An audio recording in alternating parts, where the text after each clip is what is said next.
आप सभी को तहे दिल से मकर संक्रांति की ढेर सारी शुभकामनाएं। मकर संक्रांति क्यों मनाते हैं? जैसा कि आप लोग जानते हैं, हमारे देश भारत में प्रकृति को देवों का स्थान दिया गया है। प्रकृति को समझने के सिर्फ दो रास्ते हैं। पहला साइंस यानी कि विज्ञान, दूसरा स्पिरिचुअलिटी यानी कि अध्यात्म। मकर संक्रांति पूरी तरह से एक वैज्ञानिक त्यौहार है। इसे अलग अलग राज्यों में अलग अलग नाम से जाना जाता है। गुजरात में इसे उत्तरायण के नाम से जानते हैं, आपका बिहार, झारखंड और राजस्थान में सकरात के नाम से, और तमिलनाडु जो राज्य है वहाँ इसे पोंगल के नाम से जाना जाता है। हिंदू धर्म के अनुसार एक महीने में दो पक्ष होते हैं, एक शुक्ल पक्ष और दूसरा कृष्ण पक्ष। ठीक इसी प्रकार से आपके एक वर्ष के भी दो पक्ष होते हैं, एक उत्तरायण और दूसरा दक्षिणायन। तो मकर संक्रांति यानी कि 14 जनवरी के दिन ही सूर्य जो है वो उत्तरायण में प्रविष्ट हो जाता है, इसीलिए आपका मकर संक्रांति मनाया जाता है। अगर राशि की बात करें तो सूर्य जो है वो आपका धनु राशि से निकल करके मकर राशि में प्रवेश करता है। रेखा की बात करें तो सूर्य कर्क रेखा से मकर रेखा की ओर बढ़ता है। मकर संक्रांति को मनाने के ढेर सारे आध्यात्मिक कहानियाँ, कारण भी मौजूद हैं। उन कहानियों में से एक आपका फेमस कहानी है कि आपका भागीरथी के पीछे गंगा मैया जो है गए थे, और आज के दिन ही वो समुद्र में मिल गए थे, सागर से जाकर के मिल गए थे। एक कहानी और इससे रिलेटेड फेमस है, और वो कहानी आपका है कि भगवान विष्णु जो है वो आपका असुरों का वध करके सभी का सर काट करके मंदार पर्वत के नीचे छिपा दिए थे। मकर संक्रांति मनाने के क्रम में दही चूड़ा, तिलकुट, आलूदम ये सब खाने का रिवाज होता है। साथ ही अगले दिन आपका कुर्थी का दाल और खिचड़ी जो है खाने का रिवाज होता है।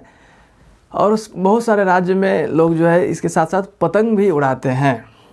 तो क्या सिर्फ दही चूड़ा, तिलकुट, कुर्थी का दाल, खिचड़ी ये सब खाने से मकर संक्रांति का उद्देश्य पूरा हो जाएगा?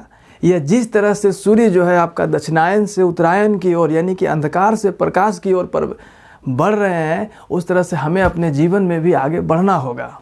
अगर आप गांव से बिलोंग करते होंगे तो आपको पता होगा, गांव में एक फेमस रीति रिवाज है कि आज के दिन नहाना नहीं चाहिए। लड़कों को जो है करिया बीबी मिलेगी और लड़कियों को जो है करिया दूल्हा मिलता है। हालांकि इसके पीछे कोई वैज्ञानिक और आध्यात्मिक कारण नहीं है। लोग ठंड से बचने के लिए जो है ये सारे बहाने ढूंढे हैं, और ये सारे बहाने काफ़ी प्रचलित हैं हमारे समाज में। इस वीडियो का अंत मैं एक पतंग से रिलेटेड कहानी से करना चाहूँगा, जिस कहानी में आपका एक पिता और पुत्र दोनों एक साथ मकर संक्रांति के दिन अपने छत पे पतंग उड़ा रहे होते हैं।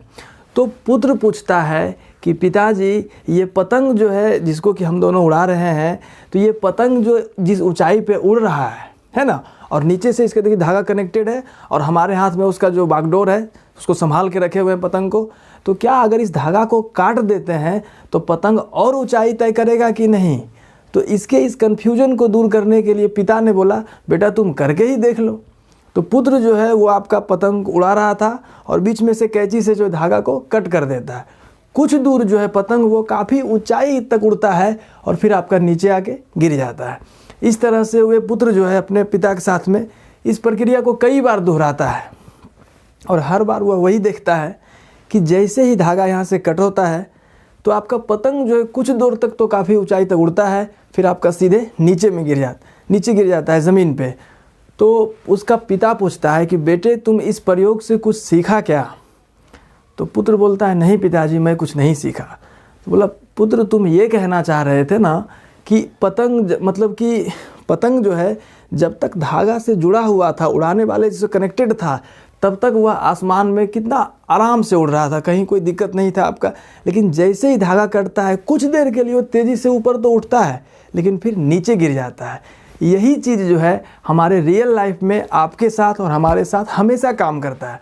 हम लोग हमेशा यही सोचते हैं कि अगर हम अपने माता पिता और गुरु से कनेक्टेड हैं तो आपका जीवन ठीक ठाक चलते रहता है, लेकिन अगर कनेक्शन कट करके ज़्यादा ऊंचाई उड़ने का सोचते हैं तो कुछ दूर तक आपका तेज़ी से उड़ेंगे लेकिन फिर आप नीचे गिरेंगे।